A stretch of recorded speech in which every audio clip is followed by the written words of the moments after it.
Shalom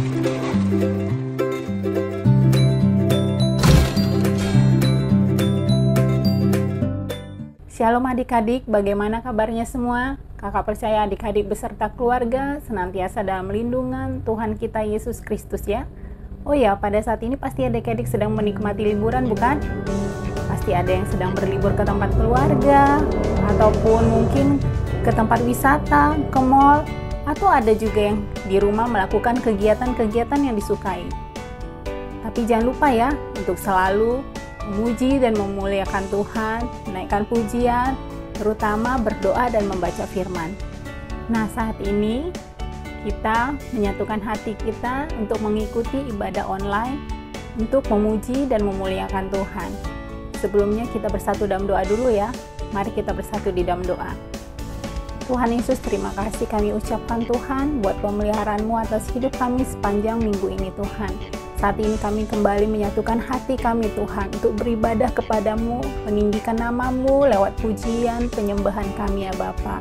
Walaupun secara online kami percaya Tuhan hadir, ada bersama kami saat ini. Tuhan, mari jamah kami Tuhan, berkati kami Tuhan, biarlah puji-pujian yang kami naikkan ini Tuhan dapat berkenan di hadapan-Mu dan menyenangkan hati-Mu. Terima kasih ya Bapa. Biarlah kiranya pujian kami ini menjadi dupa yang harum di hadapan-Mu. Terpuji nama-Mu Yesus, di dalam nama Tuhan Yesus kami berdoa. Haleluya Tuhan, amin. Nah adik-adik, sekarang saatnya kita mau mengikuti ibadah kita ya. Selamat mengikuti.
Tuhanku maha besar, Tuhanku maha kuasa, Raja segala raja.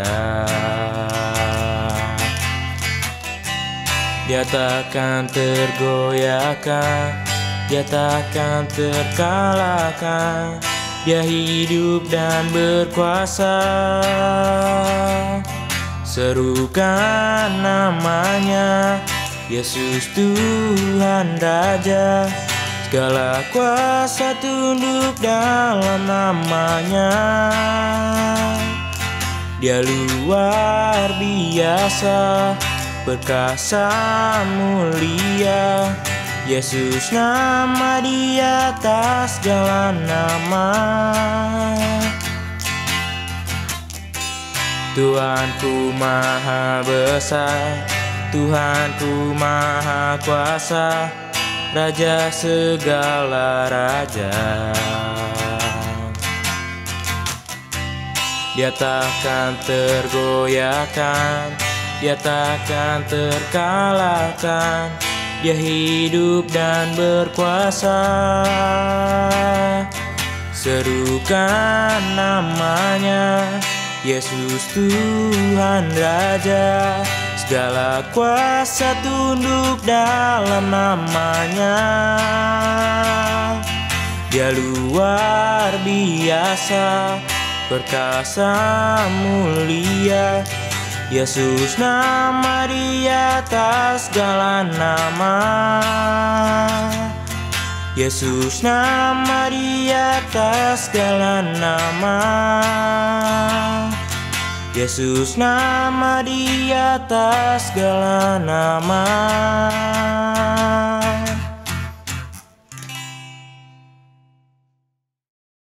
Adik-adik, tadi kita telah memuji dan menyembah Tuhan. Saatnya kita sekarang untuk mendengarkan kebenaran firman Tuhan yang akan dibagikan oleh kakak sekolah minggu.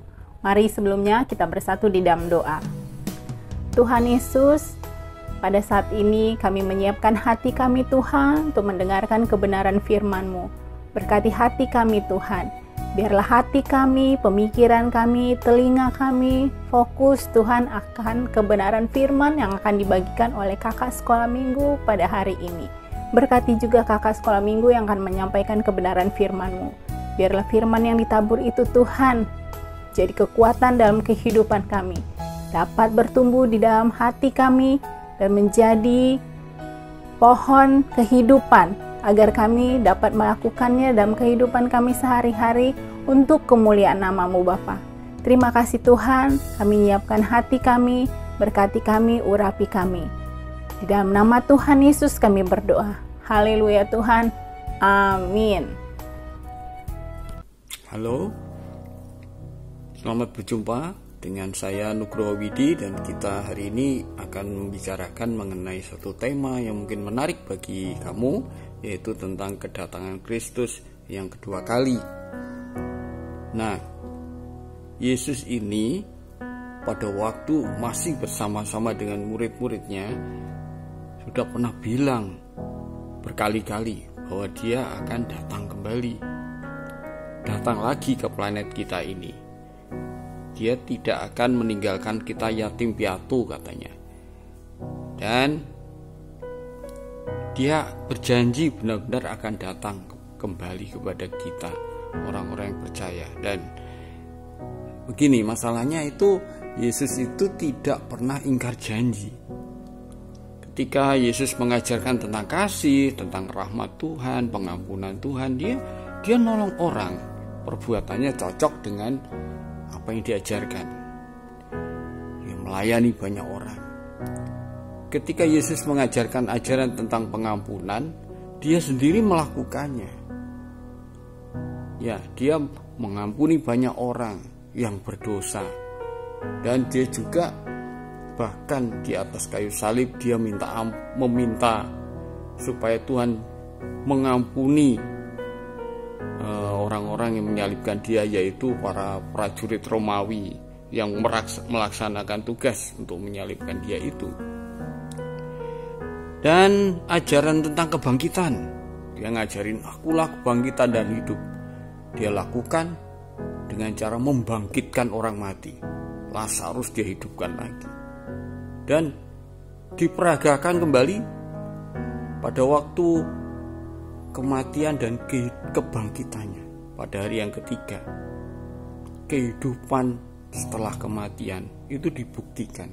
Bahkan dia menampakkan diri berkali-kali kepada murid-muridnya, sampai murid-muridnya itu yakin bahwa dia itu tidak mati selama-lamanya, ya, tetapi hidup dan bangkit kembali dan naik ke surga.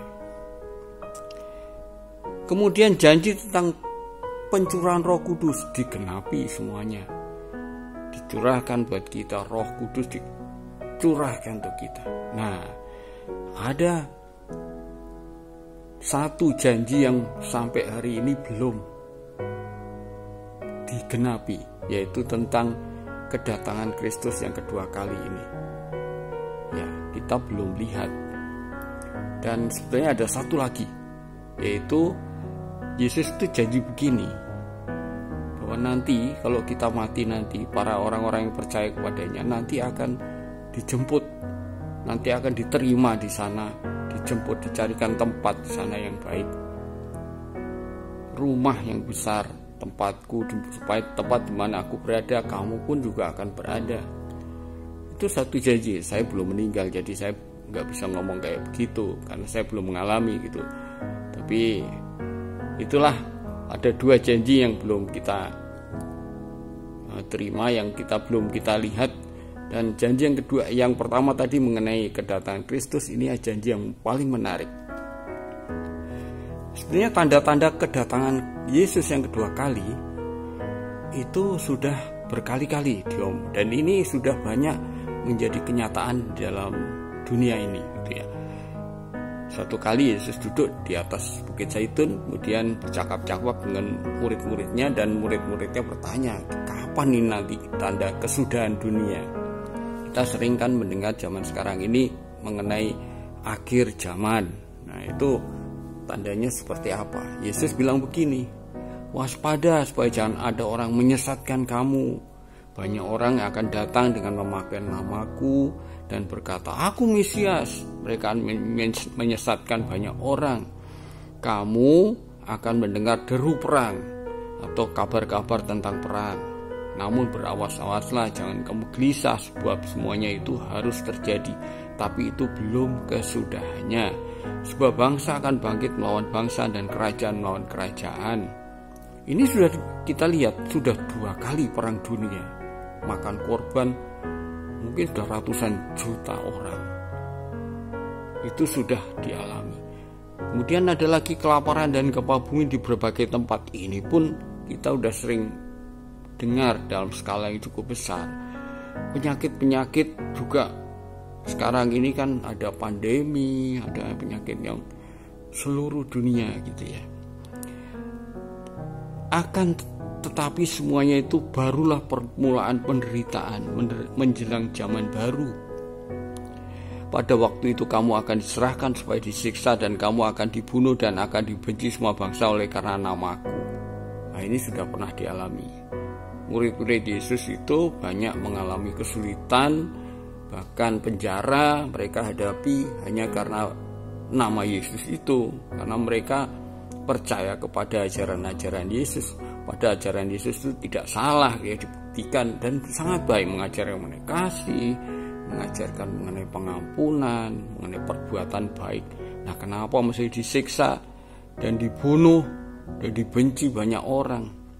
Dan banyak orang akan murtad, dan mereka akan saling menyerahkan dan saling membenci. Banyak nabi palsu akan muncul dan menyesatkan banyak orang. Dan karena makin bertambahnya kedurhakaan, maka kasih kebanyakan orang akan menjadi dingin. Akan tetapi orang yang bertahan sampai pada kesudahannya akan selamat. Dan Injil kerajaan ini akan diberitakan di seluruh dunia menjadi kesaksian bagi semua bangsa. Sudah itu barulah tiba kesudahannya. Jadi akan banyak kesulitan yang dihadapi oleh dunia ini. Dan Injil kerajaan ini yang tadi sudah saya ceritakan berkali-kali, yang disampaikan oleh Yesus sendiri 2-3 tahun selama Yesus ada di permukaan bumi ini, mengenai kasih Tuhan, Tuhan yang pengasih. Yesus itu mengajar, ajaran intinya itu banyak mengenai Tuhan yang mengasihi kita, Tuhan yang pengasih, Tuhan yang kasih. Ajaran mengenai kasih, mengenai sikap orang yang mengasihi, yang mengampuni orang yang lain, dan sikap bukan hanya sikap tapi perbuatan nyata daripada kasih, yaitu melayani dan berbuat baik pada orang lain. Itu dilakukan secara konsisten dalam kehidupannya selama 3 tahun itu. Kira-kira seperti itu. Itu akan dikabarkan seluruh dunia, menjadi kesaksian bagi semua bangsa. Sesudah itu barulah tiba kesudahannya. Kita lanjutkan. Tanda-tanda kedatangan Kristus itu antara lain seperti ini. Jadi dia akan datang kembali dengan cara yang sama seperti kamu melihat dia naik ke surga. Jadi dari atas itu akan turun. Tapi tidak seperti yang pertama. Yang pertama kan lahir sebagai bayi, ya, tumbuh besar sebagai manusia. Kalau yang kedua ini datangnya dari langit gitu. Dalam nanti akan kita lihat, kita baca lebih lanjut dalam ayat-ayat yang lain. Kemudian waktunya itu tidak disangka-sangka, dan waktunya itu diputuskan oleh Bapa sendiri, Tuhan sendiri, Allah sendiri yang memutuskan kapan kedatangan Kristus yang kedua kali itu.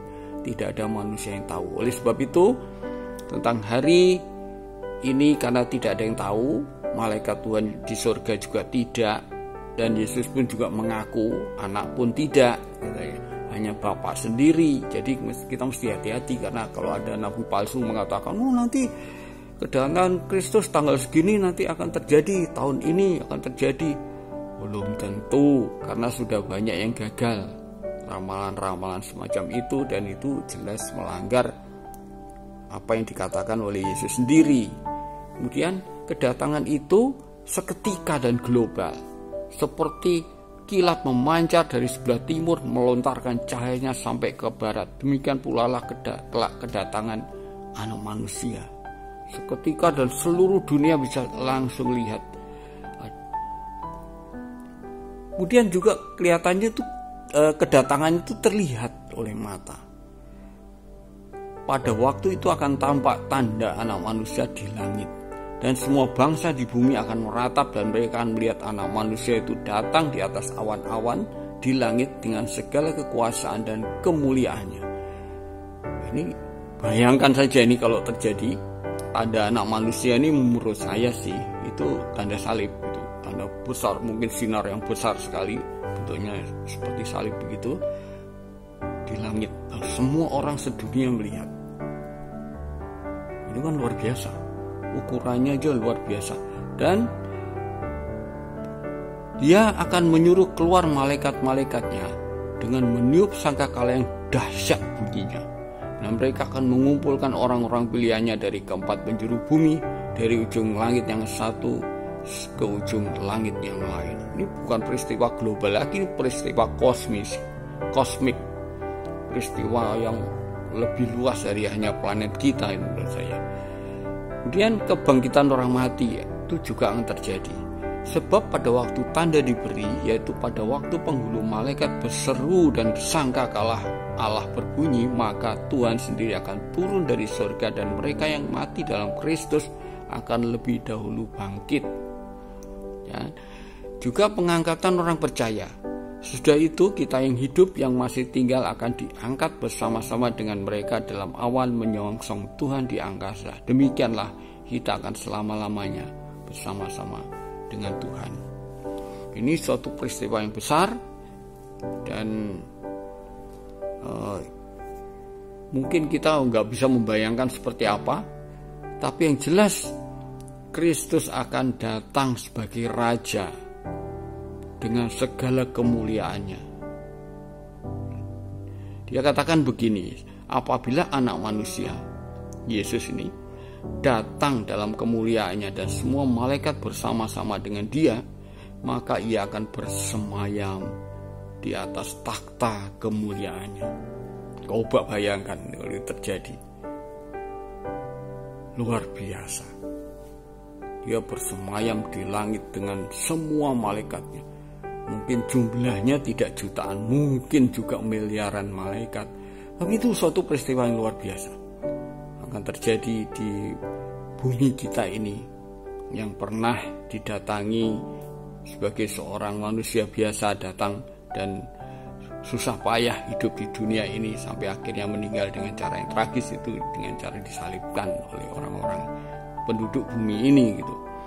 Tapi kali ini Yesus akan datang sebagai raja dengan segala kemuliaannya, raja alam semesta, bukan cuma raja dunia, raja langit, bersemayam di atas takhta kemuliaannya. Nah, saya tidak heran jika ini terjadi, sebab banyak tradisi sekarang dari agama lain bahkan juga mengatakan bahwa ya Yesus ini atau Isa Al-Masih ini adalah memang yang bisa menyelesaikan masalah antikris, masalah Dajjal, yang bisa menghabisi si Dajjal dan bisa ya memenangkan dunia ini kembali gitu ya.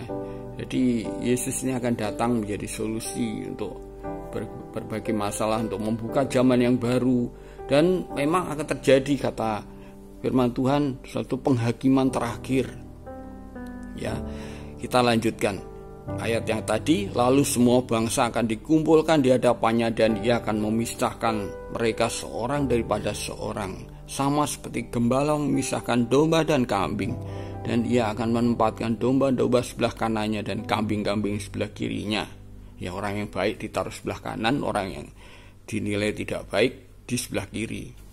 Sebab ini cirinya begini, sebelah kanan dibilang gitu, "Hai kamu yang diberkati oleh Bapakku, terimalah kerajaan yang telah disediakan bagimu sejak dunia dijadikan.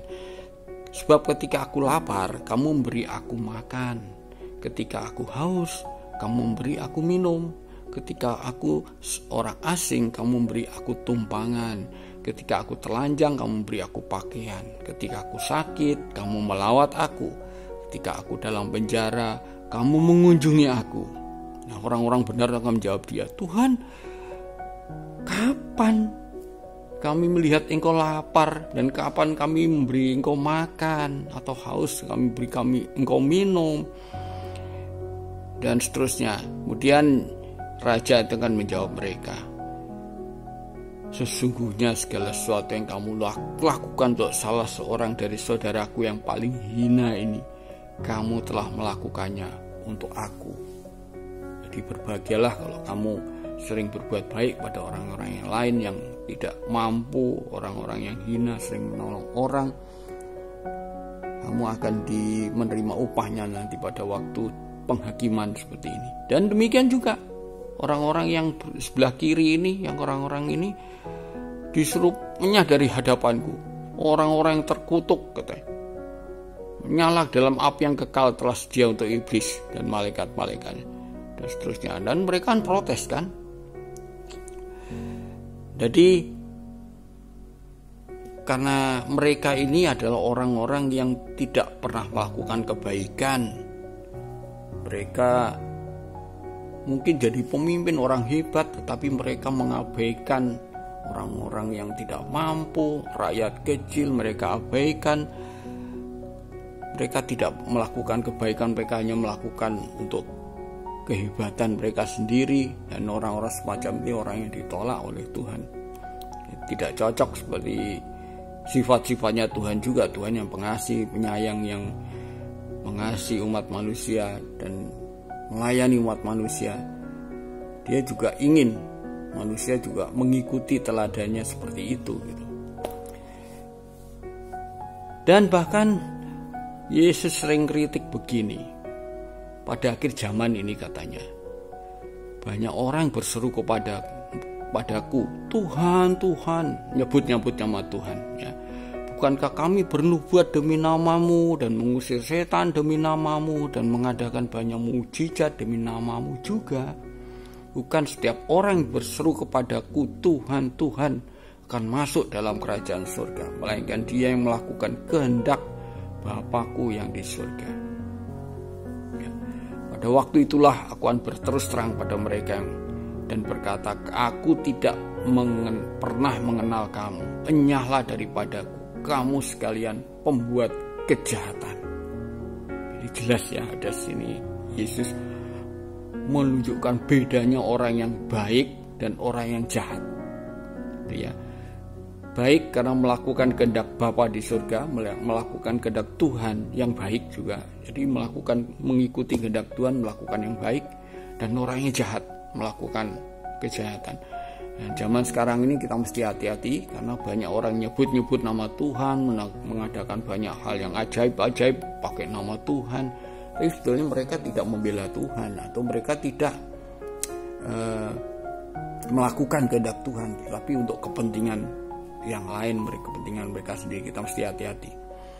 Jadi bagaimana yang harus kita lakukan? Firman Tuhan berkata, ini nasihat Yesus adalah, marilah kita berjaga-jaga dalam kehidupan ini. Ya, ada banyak cerita di dalam firman Tuhan yang kamu bisa baca semuanya ini, bahwa akhir zaman kedatangan Kristus itu datang dengan tiba-tiba. Jadi kita mesti siap setiap waktu. Ya, kita rajin dalam ibadah kita. Setiap waktu kita harus ingat Tuhan, melakukan hal yang baik. Jangan kita sembrono, atau jangan kita sembarangan hidup kita meninggalkan Tuhan. Ya, kalau kita hamba-hamba yang setia, kata firman Tuhan, maka kita tetap setia. Ya, kalau tuannya lagi pergi, dia titipkan pesan pada hambanya, ya kamu kerja di rumah ya. Janganlah kita ditinggal tuannya, kita sembarangan kita hidup. Nanti tuannya tiba-tiba pulang, dia lihat rumahnya berantakan semuanya. Dia lihat malah melakukan hamba-hambanya malah melakukan hal yang tidak baik, dia pasti marah.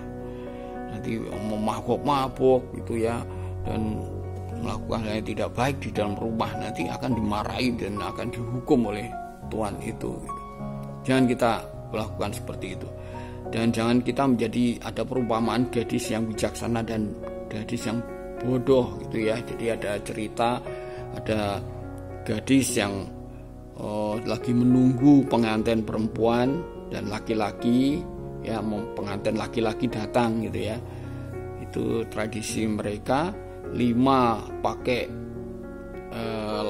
lampunya, dia bawa minyak cadangan, yang 5 lagi tidak. Mempelainya lama nggak datang juga, udah kehabisan minyak mereka. Ya, jadi orang yang siap sedia, yang pintar ini masih menyediakan minyak. Jadi mereka menyambut, dan siapa yang membawa minyak itu mereka ikut, mempelai itu masuk ke dalam tempat pesta, dan mereka ikut berpesta dan bergembira bersama dengan mempelai yang mereka tunggu gitu. Itu gambaran ceritanya. Demikian juga tentang talenta. Ada seorang mau bepergian ke luar negeri, katanya dia memanggil hamba-hambanya dan mempercayakan hartanya kepada mereka.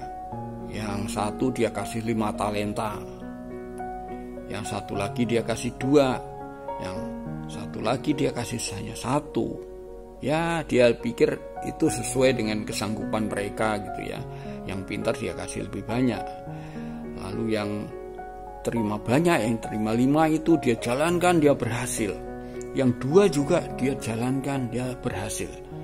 Ya, tidak sebanyak yang 5, tapi dia ada hasilnya. Tapi yang 1 dia tidak menjalankan itu, tapi tidak menjalankan jadi modal, tapi malah menyimpan uangnya itu dia kubur. Lalu kemudian tuan itu pulang dan bikin perhitungan, gimana modalnya saya kasih, udah ada untungnya enggak gitu. Yang 5 talenta dan 2 talenta dengan senang dia bilang, udah dapat tuan. Yang 1 dia malah ngomelin tuannya pulang-pulang diomelin, Tuhan cuma kasih saya 1 talenta.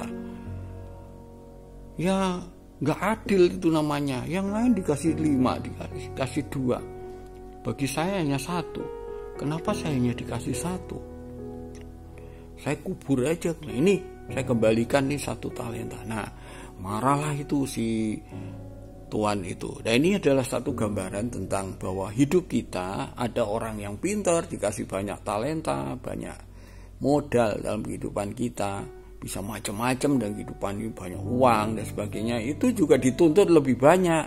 Diharapkan Tuhan nanti dia akan memberikan hasil yang lebih banyak dalam kehidupannya. Sebaiknya kalau kamu yang merasa pas-pasan, merasa tidak sepintar orang-orang yang lain, mungkin kamu lahir dari keluarga miskin dan yang lain, juga jangan terlalu berkecil hati ya. Kamu bisa lakukan apa yang kamu punya dengan sebaik-baiknya. Bapamu di surga tahu, Tuhan tahu.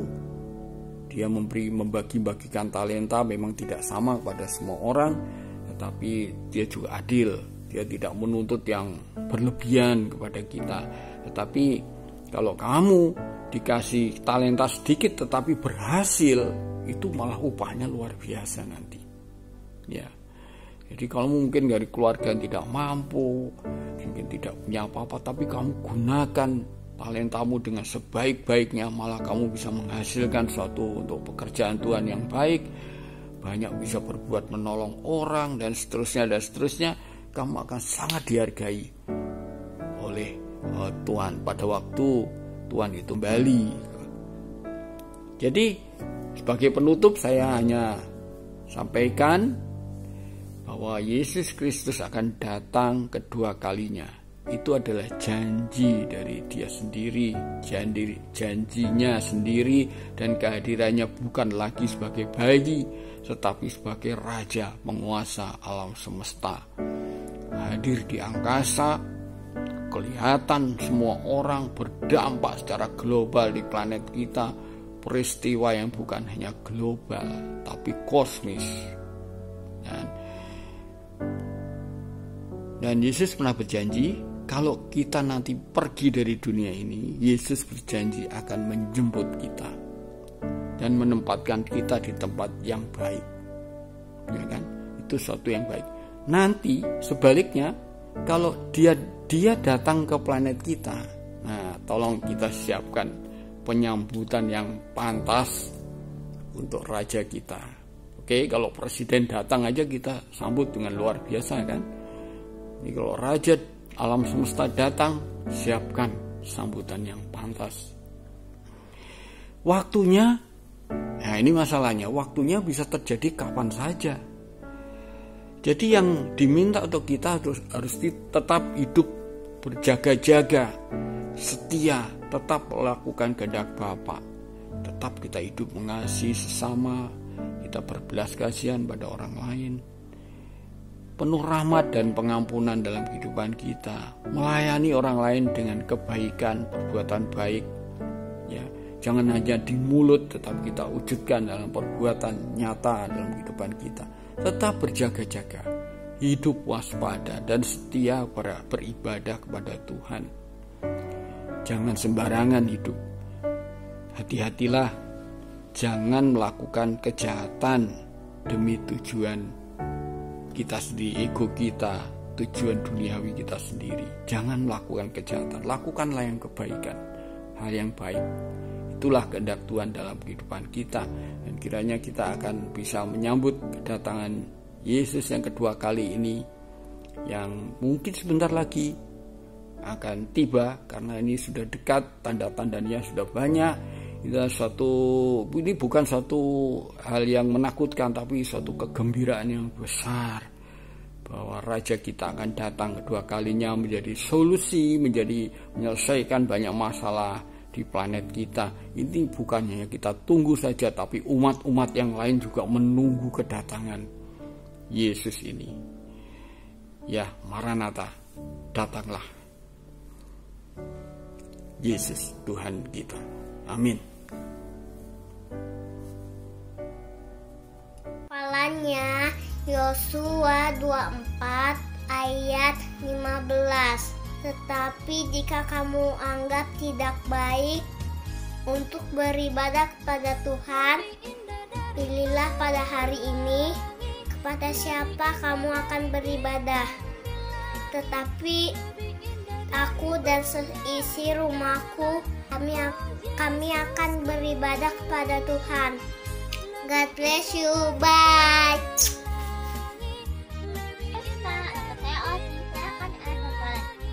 Yosua 24 ayat 15. Tetapi jika kamu anggap tidak baik untuk beribadah kepada Tuhan, pilihlah pada hari ini kepada siapa kamu akan beribadah. Allah yang kepadanya nenek moyangmu beribadah di seberang sungai Efrat, atau Allah orang Amori yang sebenarnya kamu diam ini. Tetapi aku dan seisi rumahku, kami akan beribadah kepada Tuhan. Terima kasih dan Yesus memberkati. Yosua 24 ayat 15. Tapi jika kamu anggap tidak baik untuk beribadah kepada Tuhan, pilihlah pada hari ini kepada siapa kamu akan beribadah. Tetapi aku dan seisi rumahku, kami akan beribadah kepada Tuhan. Salam adik-adik. Kita sudah mendengarkan kebenaran firman Tuhan yang sudah disampaikan oleh kakak guru. Nah, di akhir cerita ini ada kuisnya loh. Nah, adik-adik harus bisa menjawabnya. Kalau adik-adik sudah memperhatikan setiap kebenaran firman Tuhan yang disampaikan, pasti sangat mudah untuk menjawab setiap pertanyaan ini. Cuma ada 3 soal ya. Pertama, siapakah yang tahu kapan Yesus akan kembali ke dunia bagi para pengikutnya? Diulangi ya, pertanyaan pertama. Siapakah yang tahu kapan Yesus akan datang kembali ke dunia bagi para pengikutnya? Pertanyaan yang kedua, kemana Yesus akan membawa semua orang Kristen? Pertanyaan kedua diulangi ya. Kemana Yesus akan membawa semua orang Kristen? Dan yang pertanyaan ketiga, bagaimana kita bisa siap sedia untuk kedatangan Tuhan Yesus? Diulangi ya, pertanyaan yang ketiga, bagaimana kita bisa siap sedia untuk kedatangan Tuhan Yesus? Ada 3 pertanyaan dan itu harus dijawab. Nah, jawabannya bisa dikirim ke WA Agenkah. Adik-adik pasti bisa menjawabnya ya. Oke adik-adik, ditunggu loh jawabannya. Nah, sekarang untuk ayat hafalannya minggu depan itu terambil dari Yohanes 14 ayat yang ketiga. Aku akan datang kembali dan membawa kamu ke tempatku. Diulangi ya. Yohanes 14 ayat 3. Aku akan datang kembali dan membawa kamu ke tempatku. Oke, adik-adik jangan lupa diapalin. Lalu jangan lupa juga jawaban kuisnya. Ditunggu ya adik-adik. Oke, Tuhan Yesus memberkati.